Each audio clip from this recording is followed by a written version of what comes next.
Hello friends, स्वागत है आप सबका आपका अपना यूट्यूब चैनल अब पढ़ेगा इंडिया में। आज हम लोग इस वीडियो में देखेंगे जो हम लोगों ने घटना चक्र सामान्य अध्ययन के लिए जो जीएस पॉइंटर सीरीज स्टार्ट कर रखा है।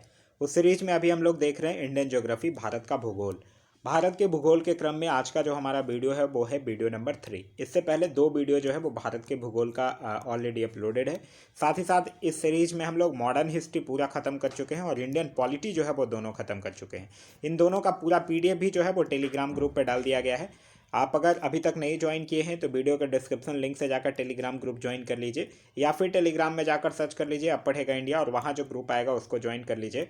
आप लोगों को वहाँ जो है वो मॉडर्न हिस्ट्री और इंडियन पॉलिटी का पूरा कंप्लीट पीडीएफ जो है वो घटना चक्र जीएस पॉइंटर का डाल दिया गया है, और इंडियन ज्योग्राफी का भी पीडीएफ जो है वो जल्द ही आप लोगों को उपलब्ध करवा दिया जाएगा।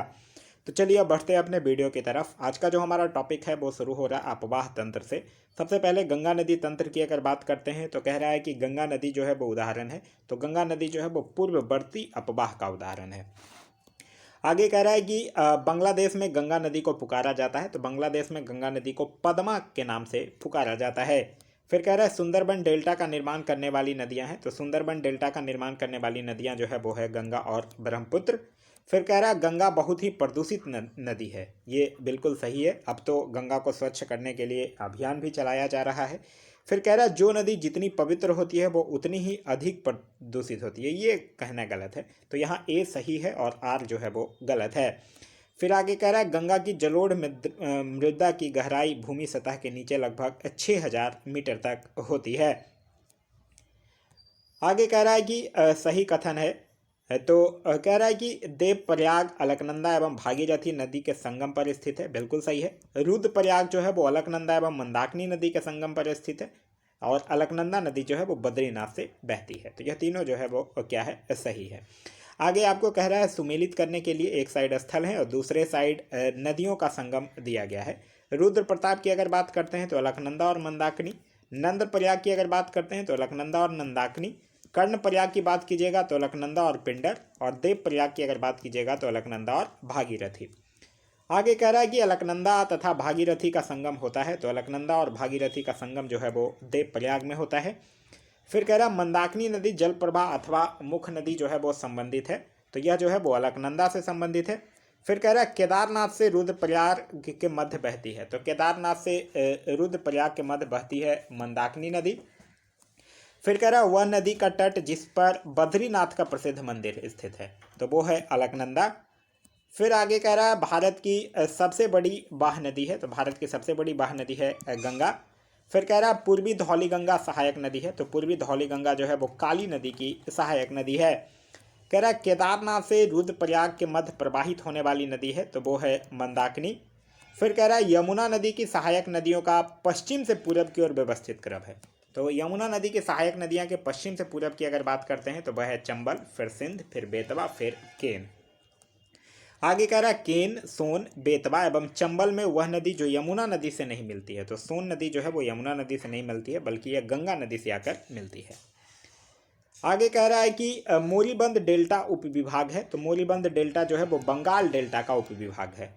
फिर कह रहा है शेख, उत्तरी कोयल, दक्षिणी कोयल एवं बराकर में से गंगा नदी घाटी का भाग कौन सी उपनदी है। तो वो है बराकर एवं उत्तरी कोयल। फिर कह रहा है भागीरथी नदी निकलती है। तो भागीरथी नदी जो है वो गोमुख से निकलती है। आगे कह रहा है गंगा नदी की एकमात्र सहायक नदी जिसका उद्गम मैदान में है। तो वो है गोमती। आगे एक कथन और कारण दिया गया है। कह रहा है दिल्ली और आगरा के मध्य वर्ष के अधिकांश समय में यमुना नदी जो है वो मृत हो जाती है। ये बिल्कुल सही है। फिर कह रहा है यमुना असतत वाहिनी नदी है। ये गलत है। तो यहाँ पे ए जो है वो कथन वो सही है और कारण जो है वो गलत है। आगे कह रहा है बेतवा, चंबल, केन तथा रामगंगा नदियों में से यमुना की सहायक नदी नहीं है। तो रामगंगा जो है वो यमुना की सहायक नदी नहीं है।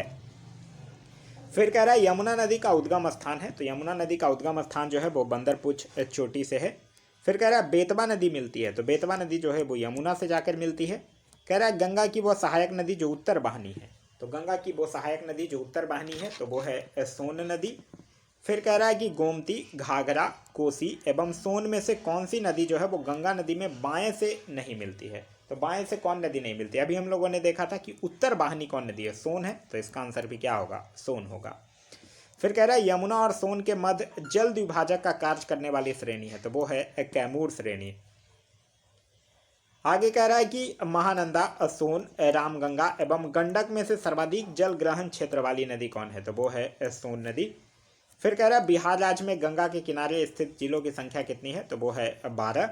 फिर कह रहा है भागलपुर, कटिहार, पटना एवं बेगूसराय जिलों में गंगा नदी सबसे लंबी कहाँ है, तो सबसे नदी जो है वो पटना में है। आगे है ब्रह्मपुत्र नदी तंत्र। कह रहा है कि तिब्बत में उत्पत्ति पाने वाले ब्रह्मपुत्र, इरावदी और मेकांग नदियां अपने ऊपरी पाटों में संकीर्ण और समानांतर पर्वत श्रेणियों से होकर प्रवाहित होती है। इन नदियों में ब्रह्मपुत्र भारत में प्रविष्ट होने से ठीक पहले अपने प्रवाह में एक यू टर्न लेती है। यह यू टर्न क्या बताता है, तो यह जो है वो भूवैज्ञानिक तरुण हिमालय के अंश संघीय नमन के कारण जो है वो यह यू टर्न जो है वो बनता है। क्लियर है। चलिए आगे कह रहा है कि भारत में येरुलंग जम्बोजो नदी को जाना जाता है, तो येरुलंग जम्बोजो नदी को ब्रह्मपुत्र नाम से जाना जाता है। फिर कह रहा है तिब्बत में मानसरोवर झील के पास जिस नदी का स्रोत है वो है, तो वो है ब्रह्मपुत्र, सतलज और सिंधु नदी। फिर कह रहा है कि बराक, लोहित और सुबनसिरी में से अरुणाचल प्रदेश से होकर बहने वाली नदियां कौन है, तो वो है लोहित और सुबनसिरी। फिर कह रहा है मानस नदी जो है वो सहायक नदी है, तो मानस नदी जो है वो ब्रह्मपुत्र की सहायक नदी है। फिर कह रहा है ब्रह्मपुत्र नदी तिब्बत में जानी जाती है, तो ब्रह्मपुत्र नदी तिब्बत में सांगपो या सापू के नाम से जानी जाती है। आगे कह रहा है ब्रह्मपुत्र नदी का बहाव क्षेत्र है, तो ब्रह्मपुत्र नदी का बहाव क्षेत्र जो है वो तिब्बत, बांग्लादेश और भारत है। फिर कह रहा है ब्रह्मपुत्र की सहायक नदियां हैं, तो दिबांग, कमेंग, लोहित ये सब जो है वो ब्रह्मपुत्र की सहायक नदियां हैं। फिर कह रहा है ब्रह्मपुत्र, गंगा, सिंधु, ब्यास एवं तापी में से वह नदियां जिनका स्रोत बिंदु लगभग एक ही है, तो वो है ब्रह्मपुत्र और सिंधु। आगे कह रहा है कि इस नदी की उत्पत्ति सिक्किम में होती है और यह तीस्ता नदी की एक सहायक नदी है, तो यह तीस्ता नदी की एक सहायक नदी जो है वो है रंगित नदी। क्लियर है। फिर आगे है दक्षिण भारत की नदियां से कुछ क्वेश्चन है। कह रहा है पश्चिमी घाट की नदियां डेल्टा का निर्माण नहीं करती है, यह जो है वो बिल्कुल सही है। फिर कह रहा है वो छोटे मार्ग से तीव्र गति की से कड़ी यानी कठोर चट्टानों के ऊपर से प्रवाहित होती है, ये भी बिल्कुल सही है। यहाँ ए और आर दोनों सही है तथा आर जो है वो ए की सही व्याख्या है। आगे कह रहा है कि प्रदीपीय भारत की सभी प्रमुख नदियां जो है वो बंगाल की खाड़ी में गिरती है, परंतु नर्मदा तथा तापी नदियां जो है वो अरब सागर में गिरती है, यह जो है वो बिल्कुल सही है। फिर कह रहा है नर्मदा और तापी नदियां ब्रिभंस घाटी से यानी रिफ्ट वैली से होकर बहती है, यह भी बिल्कुल सही है। यहाँ ए और आर दोनों सही है और आर जो है वो ए की सही व्याख्या भी है। आगे कह रहा है कि नर्मदा नदी पश्चिम की ओर बहती है, जबकि अधिकांश अन्य प्रायद्वीपीय बड़ी नदियां जो है वो पूर्व की ओर बहती है, क्योंकि यह जो है वो एक रेखीय ब्रिभंस रिफ्ट घाटी में विस्तृत है। यह जो है वो बिंद और सतपुड़ा के बीच बहती है, तो ये बिल्कुल सही है। फिर कह रहा है नर्मदा घाटी जिन पर्वत श्रृंखलाओं के बीच स्थित है वो है, तो नर्मदा घाटी जो है वो बिंद और सतपुड़ा पर्वत श्रृंखलाओं के बीच स्थित है। आगे कह रहा है कि नर्मदा अपने मुहाने पर डेल्टा का निर्माण करती है, ये तो बिल्कुल गलत है। फिर कह रहा है वो एक व्रंसवाटी घाटी में बहती है, ये बिल्कुल सही है। तो यहाँ ए जो गलत है और आर जो है वो सही है। आगे कह रहा है भारत की पश्चिम की ओर बहने वाली प्रमुख नदियाँ जो डेल्टा का निर्माण नहीं करती है, तो वो कौन है, नर्मदा और ताप्ती है। फिर कह रहा है कृष्णा, गोदावरी, तापी एवं कावेरी नदियों में से वह नदियाँ जो व्रंस घाटी से होकर प्रवाहित होती है, तो वो नदी कौन है, वो नदी है ताप्ती नदी। आगे कह रहा है कि राजनांदगांव, रायपुर, बस्तर एवं कोरबा जनपदों में से नर्मदा बेसिन का भाग कौन है, तो नर्मदा बेसिन का जो भाग है वो है राजनांदगांव। फिर कह रहा है अमरकंटक से उद्गम होता है, तो अमरकंटक से नर्मदा नदी का उद्गम होता है। फिर कह रहा है नर्मदा नदी जो है नर्मदा घाटी जो है वो उदाहरण है, तो यह जो है वो व्रंस घाटी का उदाहरण है। आगे कह रहा है रिफ्ट घाटी या व्रंस द्रोणी से होकर बहने वाली नदी कौन है, तो वो है नर्मदा नदी। आगे है कि पश्चिम वाहिनी नदियों में दो पर्वत श्रेणियों के बीच बहने वाली नदियां हैं, तो वो है नर्मदा एवं तापी नदी। आगे कह रहा है कि तवा जो है वो सहायक नदी है, तो तवा जो है वो नर्मदा नदी की सहायक नदी है। फिर कह रहा है गोदावरी, ताप्ती, कृष्णा एवं महानदी में से अरब सागर में गिरने वाली नदी कौन है, तो अरब सागर में गिरने वाली नदी जो है वो है ताप्ती नदी। फिर कह रहा है वह नदी जो 3 बार 2 धाराओं में विभक्त हो जाती है और कुछ मील आगे जाकर पुनः मिल जाती है और इस प्रकार श्रीरंगपट्टनम, शिव समुद्रम और श्रीरंगम के द्वीपों का निर्माण करती है, वो नदी कौन है, तो वो नदी है कावेरी नदी। फिर कह रहे हैं कि कावेरी नदी का उद्गम होता है, तो कावेरी नदी का उद्गम जो है वो ब्रह्मगिरि पहाड़ियों से होता है। आगे कह रहा है कि कावेरी नदी जिन राज्यों या संघ क्षेत्र से होकर गुजरती है वो है, तो कावेरी नदी जो है वो कर्नाटक से निकलती है, केरल, तमिलनाडु और पुडुचेरी में होकर गुजरती है। फिर कह रहा है दक्षिण की गंगा कहा जाता है, तो दक्षिण की गंगा जो है वो कावेरी को कहा जाता है। कह रहा है कृष्णा नदी जल विवाद है, तो कृष्णा नदी जल विवाद जो है वो आंध्र प्रदेश, तेलंगाना, कर्नाटक और महाराष्ट्र राज्यों के बीच है। आगे कह रहा है गोदावरी, कावेरी, ताप्ती एवं महानदी में से वह नदी जो वो एस्चुरी बनाती है, तो एस्चुरी कौन बनाती है? ताप्ती नदी बनाती है। आगे कह रहा है कि गोदावरी, महानदी, नर्मदा एवं ताप्ती नदियों में लंबाई के अवरोही क्रम में सही अनुक्रम क्या है? तो लंबाई के अवरोही क्रम में अगर आप इसको लिखिएगा तो सबसे पहले होगा गोदावरी, फिर नर्मदा, फिर महानदी और उसके बाद फिर ताप्ती। कह रहा है प्रायद्वीपीय भारत में पूर्व गिरने वाले नदियों का उत्तर दक्षिण का सही क्रम क्या है? उत्तर दक्षिण का सही क्रम अगर देखिएगा तो सुवर्ण रेखा, फिर महानदी, फिर गोदावरी, फिर कृष्णा, फिर पेन्नार, फिर कावेरी और बेंगई। आगे कह रहा है गोदावरी, तापी, कावेरी एवं कबाम में से पश्चिमी घाट से नहीं निकलती है, तो पश्चिमी घाट से नहीं निकलती है, तापी नदी जो है वो नहीं निकलती है। फिर कह रहा है लंबाई के दृष्टिकोण से नदियों का घटता क्रम सबसे लंबी से आरंभ होकर सबसे छोटी तक, तो सबसे लंबी गोदावरी, फिर कृष्णा, फिर नर्मदा और फिर महानदी। आगे कह रहा है कि सही कथन है महानदी का उद्भव छत्तीसगढ़ के पठार से होता है, ये बिल्कुल सही है। गोदावरी नदी का उद्भव जो है वो महाराष्ट्र से होता है, ये बिल्कुल सही है। ताप्ती नदी का उद्भव जो है वो मध्य प्रदेश से, और कावेरी नदी का उद्भव जो है वो कर्नाटक में होता है। आगे कह रहा है कि तेल नदी जो है वो किसकी सहायक नदी है? तो तेल नदी जो है वो महानदी की सहायक नदी है। फिर कह रहा है वह नदी जिसकी घाटी गहरी खंड भूमि के लिए विख्यात है, तो वो है चंबल नदी। फिर कह रहा है दक्षिण भारत की नदियों का प्रमुख अपवाह तंत्र है, तो दक्षिण भारत की नदियों का प्रमुख अपवाह तंत्र जो है वो है वृक्षनुमा। फिर कह रहा है सोन, नर्मदा तथा महानदी निकलती है, तो यह जो है वो अमरकंटक से निकलती है। फिर कह रहा है नर्मदा, ताप्ती, मांडवी एवं महानदी में से वह नदी जो वो एस्चुरी नहीं बनाती है वो है, तो वो है महानदी। आगे कह रहा है कि उड़ीसा में अपना डेल्टा बनाती है, तो उड़ीसा में अपना डेल्टा बनाती है महानदी। फिर कह रहा है साबरमती, ताप्ती, कृष्णा एवं कावेरी में से वह नदियां जिनके घाटों में जल का अभाव है, तो वो है साबरमती तथा ताप्ती के घाटों में। फिर कह रहा है वह स्थान जहां से भारत की दो महत्वपूर्ण नदियों का उद्गम होता है, जिनके एक उत्तर की तरफ प्रवाहित होकर बंगाल की खाड़ी की तरफ प्रवाहित होने वाली दूसरी महत्वपूर्ण नदी में मिलती है, और दूसरी जो है वो अरब सागर की तरफ प्रवाहित होती है। यह बात कर रहा है अमरकंटक स्थान की। आगे कह रहा है कि केरल में पूर्व की ओर प्रवाहित होने वाली नदियां हैं, तो केरल में पूर्व की ओर प्रवाहित होने वाली नदियां हैं पाम्बार, भवानी और कबानी। फिर कह रहा है मध्य प्रदेश में पूरब से पश्चिम की ओर प्रवाहित होने वाली नदियां हैं, तो मध्य प्रदेश में पूरब से पश्चिम की ओर प्रवाहित होने वाली नदियां हैं नर्मदा, ताप्ती और माही। आगे कह रहा है नर्मदा, महानदी, गोदावरी एवं कृष्णा नदियों में से सर्वाधिक बड़ा जल ग्रहण क्षेत्र किसका है? तो सबसे बड़ा जल ग्रहण क्षेत्र जो है वो है गोदावरी नदी का। आगे कह रहा है प्रायद्वीपीय भारत की सबसे लंबी नदी कौन है? तो प्रायद्वीपीय भारत की सबसे लंबी नदी है गोदावरी नदी। आगे कह रहा है वंशधारा, इंद्रावती, पर्णहिता एवं पेन्नार नदियों में से गोदावरी नदी की सहायक नदियां कौन है? तो इंद्रावती और पर्णहिता जो है वो गोदावरी नदी की सहायक नदियां हैं। आगे कह रहा है भारत का दूसरा बड़ा नदी बेसिन कौन है? तो वो है गोदावरी बेसिन।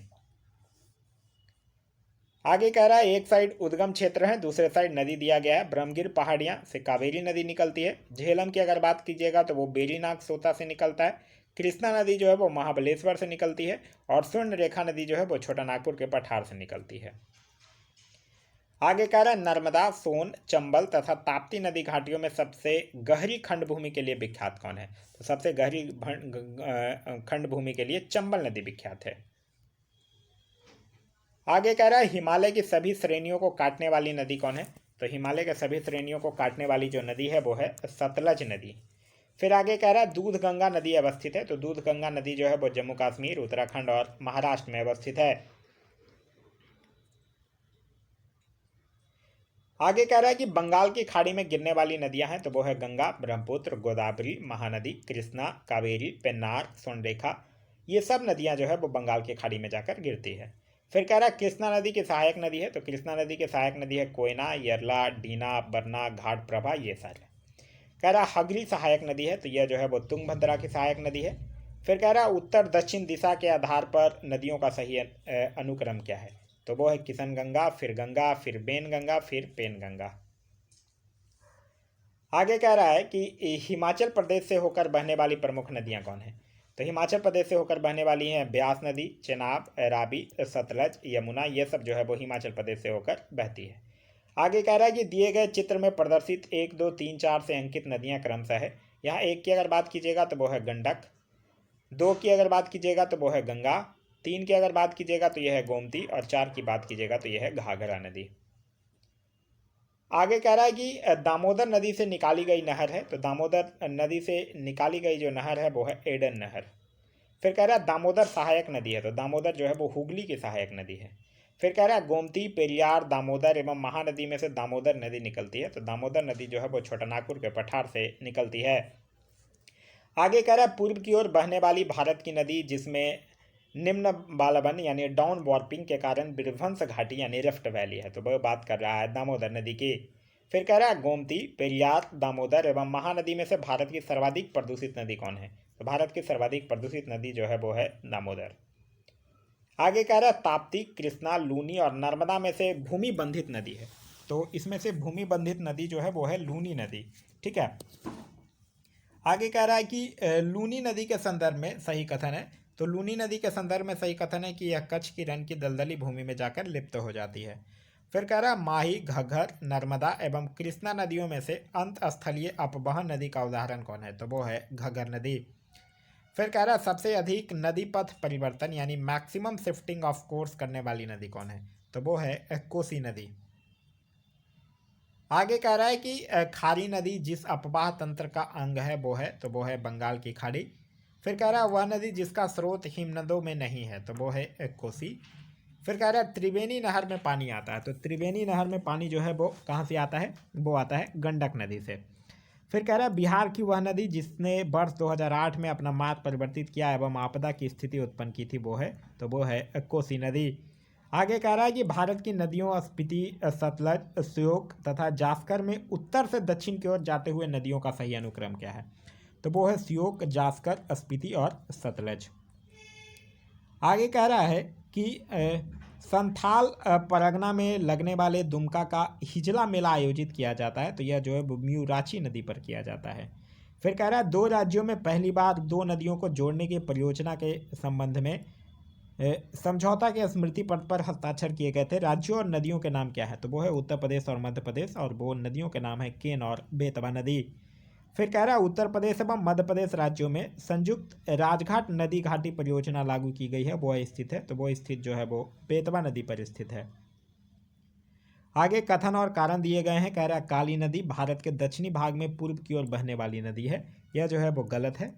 फिर कह रहा है दक्कन पठार अपने पश्चिमी किनारों पर उच्चता पर है और पूर्व में बंगाल की खाड़ी की दिशा में उसकी मंद जो है वो प्रबलता है, तो ये जो है वो बिल्कुल सही है। यहाँ ए जो है वो गलत है और आर जो है वो सही है। आगे कह रहा है कि भारत में विश्व का सबसे ऊंचा पुल बनाया जा रहा है, तो भारत में विश्व का जो सबसे ऊंचा पुल जो है वो जम्मू कश्मीर में चिनाब नदी पर बनाया जा रहा है। फिर कह रहा है महात्मा गांधी सेतु स्थित है, तो महात्मा गांधी सेतु जो है वो बिहार में स्थित है। आगे कह रहा है ब्यास, रावी, चिनाब एवं सतलज में से वह नदी जिसका उद्गम स्थल भारत में नहीं है, तो सतलज का उद्गम स्थल जो है वो भारत में नहीं है। आगे कह रहा है कि कपिली जिसकी सहायक नदी है तो वो है ब्रह्मपुत्र नदी।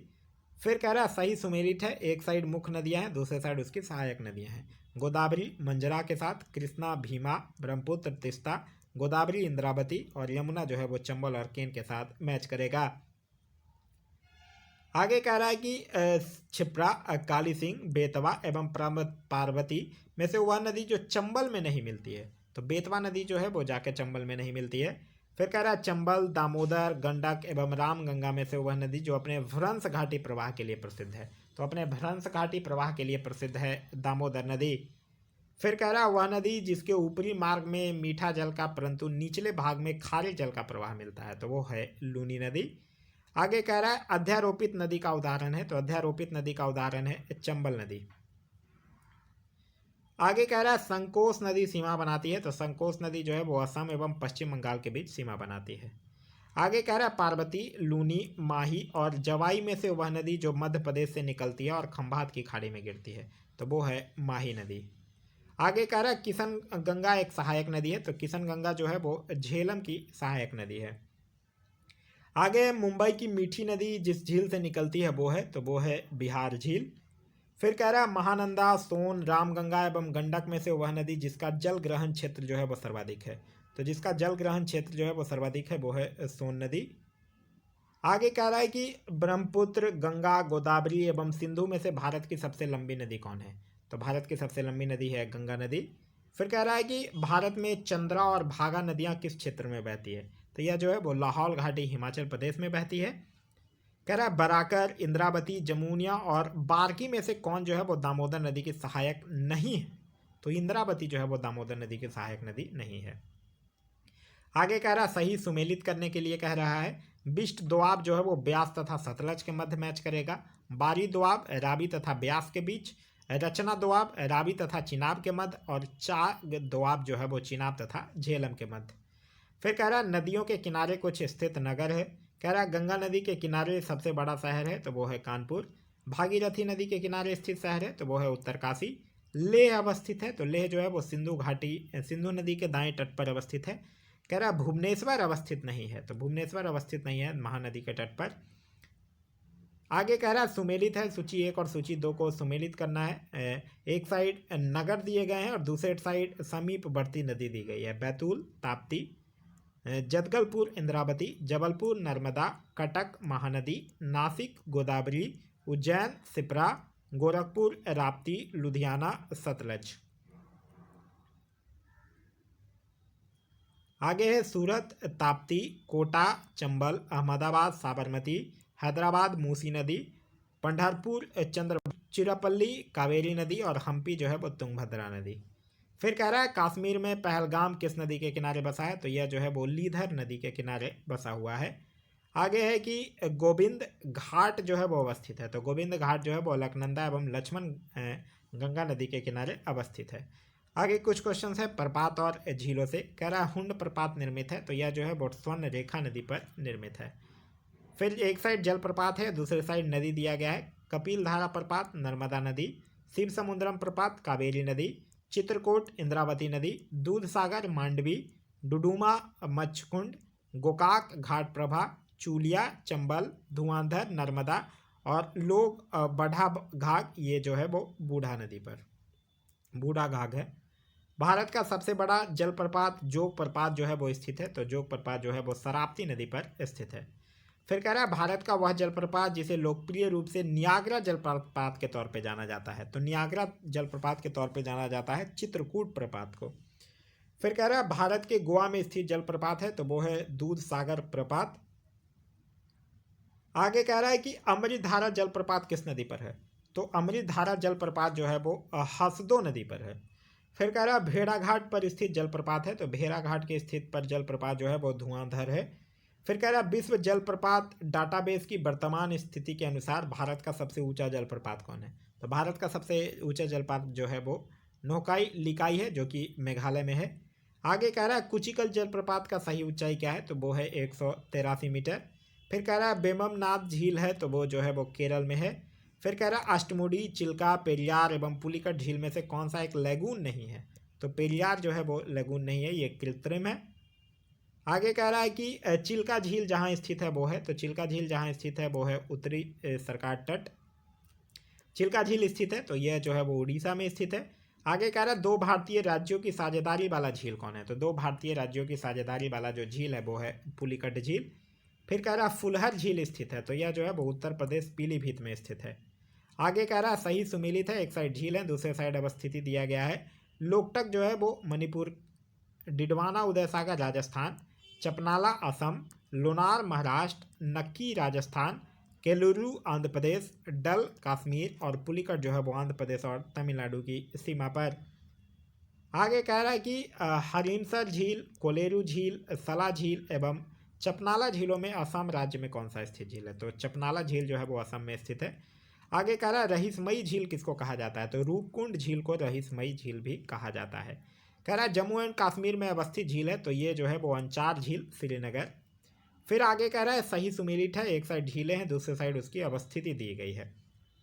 कह रहा है अष्टामुडी केरल के साथ, पुलिकट तमिलनाडु, रूपकुंड उत्तराखंड और सूरजकुंड जो है वो हरियाणा के साथ मैच करेगा।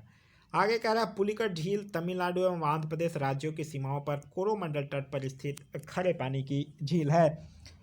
आगे कह रहा है कि कोडाई कनाल एक प्रकार की है, तो कोडाई कनाल एक प्रकार की कृत्रिम झील का उदाहरण है। फिर कह रहा है बर्फ से ढकी झील घेपन स्थित है, तो यह जो है वो हिमाचल प्रदेश में स्थित है। आगे कह रहा है कयाल है, तो कयाल क्या है, केरल के लगून है। फिर कह रहा है सही सुमेलित है, एक साइड झील है दूसरे साइड अवस्थिति दिया गया है। साला अरुणाचल प्रदेश, बड़खल हरियाणा और किलाबेली जो है वो तमिलनाडु के साथ मैच करेगा। आगे जलवायु से कुछ क्वेश्चन दिए गए हैं। कह रहा है कि मानसून शब्द की व्युत्पत्ति जो है वो हुई है, तो मानसून शब्द की जो व्युत्पत्ति है वो अरबी भाषा से हुई है। फिर कह रहा है भारत मूलतः एक मानसूनी देश है, यह जो है वो बिल्कुल सही है। और उच्च हिमालय उसे जलवायु संबंधी विशिष्टता प्रदान करता है, तो ये भी क्या है, ये भी बिल्कुल सही है। आगे कह रहा है भारत की जलवायु उष्णकटिबंधीय मानसून की तरह है, ये बिल्कुल सही है। फिर कह रहा है कि भारत उष्णकटिबंधीय अक्षांशों के बीचों बीच अवस्थित है, ये गलत है, तो यहाँ ए सही है और आर जो है वो गलत है। आगे कह रहा है भारत का वह राज्य जहाँ मानसून का आगमन सबसे पहले होता है, तो सबसे पहले कहाँ होता है, केरल में होता है। फिर कह रहा है कि भारत में ग्रीष्मकालीन मानसून के प्रवाह की सामान्य दिशा है, तो भारत में ग्रीष्मकालीन मानसून के प्रवाह की जो सामान्य दिशा है वो दक्षिण पश्चिम से उत्तर पूर्व है। फिर कह रहा है भारत में मानसून की उत्पत्ति किस पवन के द्वारा होती है, तो भारत में मानसून की उत्पत्ति जो है वो दक्षिण पश्चिम पवन के द्वारा होती है। कह रहा है भारतीय उपमहाद्वीप पर ग्रीष्म ऋतु में उच्च ताप और निम्न दाब हिंद महासागर से वायु का कर्षण करते हैं, जिसके कारण प्रवाहित होती है, तो जिसके कारण दक्षिण पश्चिमी मानसून जो है वो प्रवाहित होती है। आगे कह रहा है नीचे दिए गए जलवायु आरेख पर ध्यान दीजिए, ये जलवायु आरेख दिया गया है और ये कह रहा कहाँ का है, तो ये एक्चुअली भारत के उत्तर पूर्वी क्षेत्र का ये जलवायु आरेख है। आगे कह रहा है कि मुंबई, दिल्ली, लेह, बेंगलुरु में से भारत का सबसे सूखा स्थान कौन है, तो भारत का जो सबसे सूखा स्थान जो है वो है लेह। फिर कह रहा है कि भारत को उष्णकटिबंधीय और उपोष्ण कटिबंध में विभाजन करने के आधार के रूप में मानी गई जनवरी की समताप रेखा है, तो वो है 18 डिग्री सेल्सियस। फिर कह रहा है भारत में सर्वाधिक दैनिक तापांतर जो है वो पाया जाता है, तो भारत में सर्वाधिक दैनिक तापांतर जो है वो राजस्थान के मरुस्थलीय क्षेत्रों में पाया जाता है। कह रहा है तमिलनाडु में मानसून के सामान्य महीने हैं, तो वो है नवंबर दिसंबर। फिर कह रहा है भारतीय मानसून मौसमी विस्थापन से इंगित है, जिसका कारण है तो वो है स्थल तथा समुद्र का विधेयी तापन। फिर कह रहा है सही कथन है दक्षिणी भारत से उत्तरी भारत की ओर मानसून की अवधि घटती है, ये बिल्कुल सही है। फिर कह रहा है कि उत्तरी भारत के मैदानों में वार्षिक वृष्टि की मात्रा पूर्व से पश्चिम की ओर घटती है, तो यह भी बिल्कुल सही है। आगे कह रहा है सही कथन है आईओडी परिघटना उष्णकटिबंधीय पश्चिमी हिंद महासागर एवं उष्णकटिबंधीय पूर्वी प्रशांत महासागर के बीच सागर पृष्ठ तापमान के अंतर से विशेषित होती है, तो यह भी बिल्कुल सही है। आगे कह रहा है आईओडी परिघटना मानसून पर एल नीनो के असर को प्रभावित कर सकती है, ये बिल्कुल सही है। आगे है कि अमृतसर एवं शिमला लगभग एक ही अक्षांश पर स्थित है, परंतु उनके जलवायु में भिन्नता का कारण क्या है, तो वो उनकी ऊंचाई में भिन्नता है, इसीलिए उनके जलवायु में क्या है, भिन्नता है। फिर कह रहा है छत्तीसगढ़ राज्य में फैलाव पाया जाता है, तो यह जो है वो आर्द्र दक्षिण पूर्व जलवायु का फैलाव जो है वो पाया जाता है। आगे कह रहा है कि पश्चिम घाट, दक्कन पठार, मध्य प्रदेश तथा छत्तीसगढ़ बेसिन में कौन सा क्षेत्र जो है वो अरब सागर की शाखा से अधिक प्रवाहित नहीं होता है, तो वो है छत्तीसगढ़ बेसिन। फिर कह रहा सही कथन है भारत के उत्तर पश्चिमी क्षेत्र में शीतकालीन वर्षा लाने वाली आर्द्र वायु संहिता पछुआ हवाओं के भाग है, तो ये क्या है, बिल्कुल सही है। फिर आगे कह रहा है कि अहमदाबाद,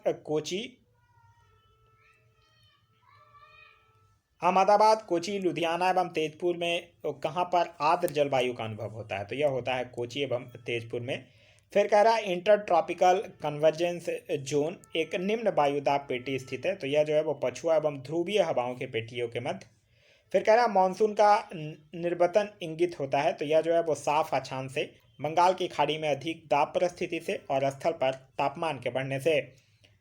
आगे कह रहा है कि राजस्थान में मई जून महीनों में उत्पन्न होने वाली धूल भरी आंधियों के लिए उत्तरदायी है, तो कुछ स्थानों पर संवहनीय धाराओं की उत्पत्ति। फिर कह रहा है मध्य प्रदेश की जलवायु है, तो मध्य प्रदेश की जलवायु जो है वो मानसूनी जलवायु है। तो यह था हमारा आज का वीडियो। आज का वीडियो आप लोगों को कैसा लगा कमेंट करके जरूर बताइएगा। साथ ही साथ इस वीडियो से कुछ सीखने के लिए मिला तो एक लाइक जरूर कर दीजिएगा।